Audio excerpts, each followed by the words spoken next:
learn how to let go and truly save them, the choice is yours.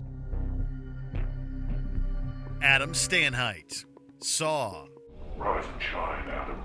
You're probably wondering where you are. I'll tell you where you might be. You might be in the room that you die in. Adam is the first character seen in the Saw universe, and his fate remains as unfair as ever. He gets vague instructions for his game to start with. Can you hear me in there? Huh? I'm having a blast. This is the most fun I've had without lubricant. Apart from having a sarcastic edge to his personality, Adam never displays any lack of appreciation for his life. He also saves Dr. Gordon even after the latter shoots him. Adam shows the kind of survivalist mentality that Jigsaw values, so there's no reason to let him die. Most people are so ungrateful to be alive. But not you. Not anymore. According to the villain, Adam is a voyeur who spies on people. But that's exactly what Jigsaw also does, making his judgment of Adam deeply hypocritical.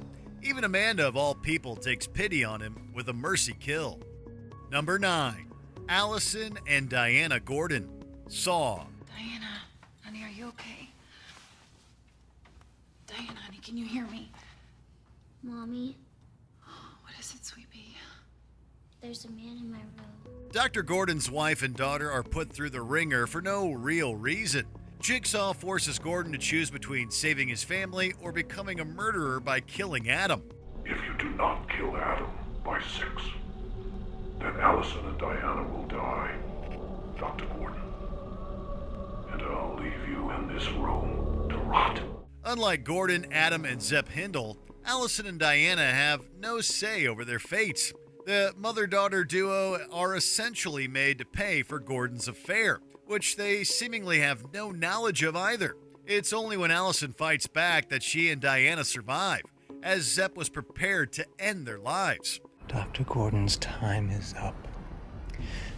Now I've got to do what I've got to do, and I'm afraid it has to be you that tells him he failed. Jigsaw has twisted his rules quite a lot, but placing an innocent child and her mother in the face of death can't be justified. Number 8. Paul Leahy, Saw. Hello, Paul. You are a perfectly healthy, sane, middle-class male. When you're feeling sad and lonely, it's best to get help. According to Jigsaw, though, the right way is to strand a person in a cage filled with barbed wires. That's what happens to Paul, a victim whose only fault was his depression. Find the path through the razor wire to the door. But hurry. At 3 o'clock, that door will lock, and then this room becomes your tomb. How much blood will you shed to stay alive? Before Paul tries to end things, Jigsaw decides to seal him with no choice but to slice his way through a hellish maze. The villain sees this as a form of poetic justice, claiming Paul only harmed himself to seek attention. In a Saw 4 flashback, Paul is seen at Jill's recovery clinic, meaning Jigsaw cut his life short before he could get the help he needed. Rather than reinforcing an appreciation for his life, Jigsaw hands the man a gruesome demise. These people have no respect for the lives that they're destroying. Once you see death up close, then you know what the value of life is. Number 7. Judge Halden, Saw 3. Jigsaw's logic is pretty much play judge, jury, and executioner. This means that a legitimate judge qualifies as a target as well. Jeff, when the judge presiding over your case sentenced your boy's murderer so lightly, your soul never recovered. Now you have the power to sentence his soul straight to hell. Or you can forgive. It's not possible to pinpoint what Halden's crime was because he did nothing wrong to begin with. Without witnesses at hand, the judge gave Timothy Young a light sentence for the accidental death of Jeff Denlin's son. No sentence I gave him, not 500 years, not even death, nothing will take your pain away. And vengeance doesn't solve anything, it only makes the pain greater, Jeff. Halden was simply following the rule of law, as his decision was without bias or malice. But the judge is subjected to a terrifying game, nearly drowning in pig guts. Halden shows empathy toward both Jeff and Timothy, encouraging the former to find peace through forgiveness. Jeff! Just standing there, you're an accomplice to murder. Are you a murderer? I wanted to kill him every day. It's too bad he gets his head blown off before Jeff gets the points. Number 6, Logan Nelson, Jigsaw. Although he's guilty of his crimes as Jigsaw's first apprentice, it all happens because of an honest mistake. Were it not for a careless mistake by a resident at the hospital I was in, my cancer could have been diagnosed a lot sooner. As a medical resident, Logan mixes up John Kramer's x-ray, which delays his cancer diagnosis and subjects him to his fate. I was careless. And I'm sorry. I'm so sorry. I confess. The villain places Logan in the murderer's trial for his oversight, but miscalculates the anesthetic. Realizing he made a similar mistake, John decides to save Logan. John decided I shouldn't have to die over an honest mistake. This represents one of the few times that the main antagonist himself goes back on his judgment, feeling that Logan didn't deserve to be tested for a simple error. Then again, he does end up as the accomplice to a psychotic killer, so our sympathies for Logan remain limited. I speak for the dead. Number 5, Allison Kerry, Saw 3. Kerry is one of the first detectives on the Jigsaw case and comes close to stopping him. This puts her on the villain's radar, who has his apprentice Amanda abduct her. You identify more with a cold corpse than you do with a living human. I believe you want to join your true family, indeed your only family, in death. Kerry's reason for being tested is because of her obsession with being around the dead instead of cherishing her life. However, this is mainly because Jigsaw had Kerry's former lover Eric Matthews captured and missing for months. In effect, Jigsaw is responsible for causing Kerry's life to spiral out of control. Is it him? Eric, is it him? We don't know. Regardless, she becomes one of the few victims to complete her task, only for Amanda to make it an unwinnable trap. All things considered, Kerry has too many factors going against her, as the detective is set up for failure from the beginning. Cut her down. You know I can't do that. So cut her down.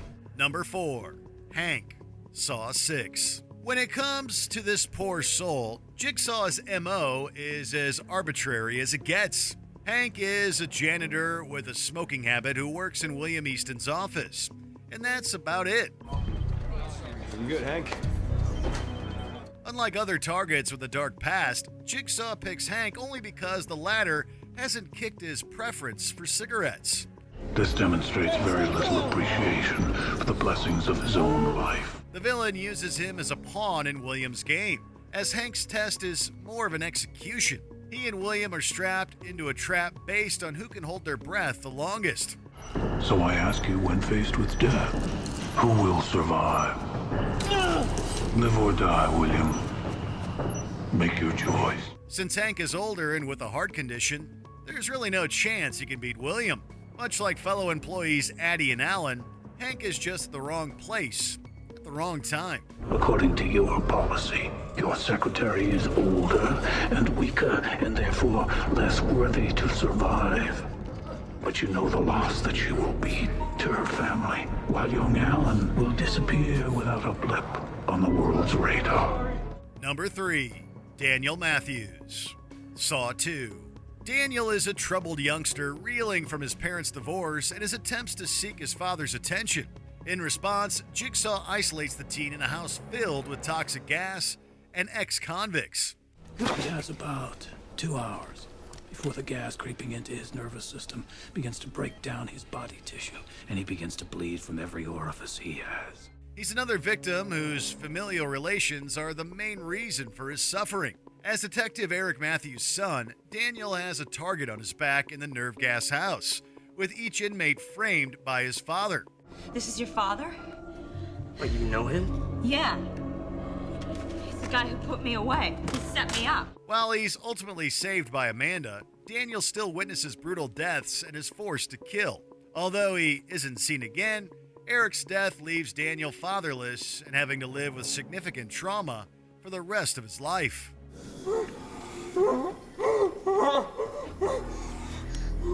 Number 2.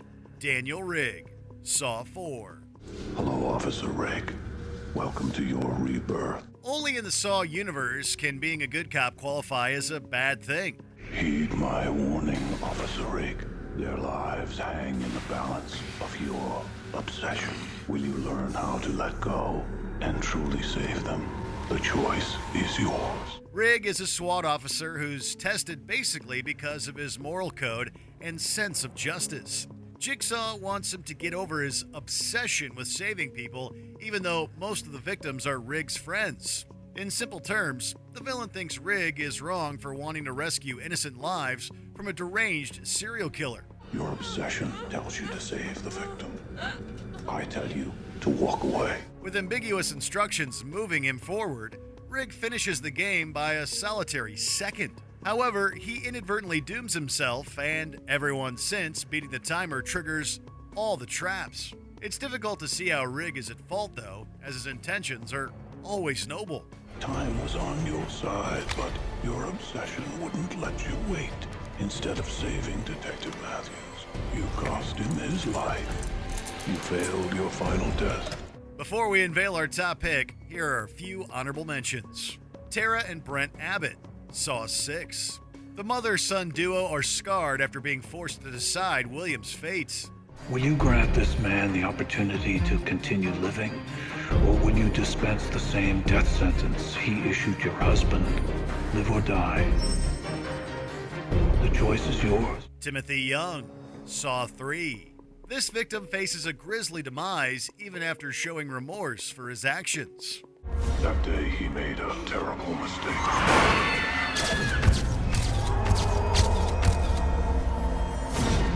You believed he didn't pay for that mistake, and now is your chance to make him pay. Peter Strom, Saw 5. Apparently catching a serial killer justifies being flattened to death. You will never be heard from again. Your body will never be found. You will simply vanish. I ask you, Special Agent Strong, have you learned enough to trust me? Lindsay Perez, Saw 6. The only reason she dies is that she knows too much. Who else knows about me? Dan Erickson, Saw 6. His hopes of apprehending Jigsaw's apprentice literally goes up in flames.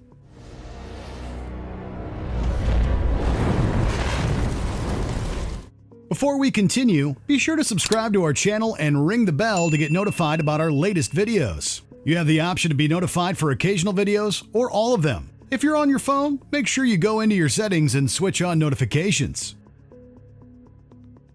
Number 1. Joyce Dagen, Saw 3D. Characters don't get as kind, understanding, and innocent as Bobby Dagen's wife, Joyce. If you fail to reach her before the clock runs out, she will die. Live or die, Bobby. Make your choice. She's chained to a platform for the entirety of this test, having no knowledge of Bobby's lies as a Jigsaw survivor. Your story's real and people feel that. I know that you get overwhelmed at times, but we have to keep moving forward, Bobby. You were meant to do this. Joyce doesn't have any means to defend herself, only learning about her husband's guilt at the end. How could you let me believe that? I'm gonna make this right. You don't deserve to be there. She still encourages him to complete the game, displaying more of her compassionate spirit that Jigsaw's trap overlooks. Given that Bobby is the one at fault, it makes no sense why Joyce pays the price for his failure. As far as deaths go, this one is the most unfair in the series. Joyce is merely a bystander who has to suffer an agonizing demise. Which character do you think got the short end of the stick? Let us know in the comments. Game over.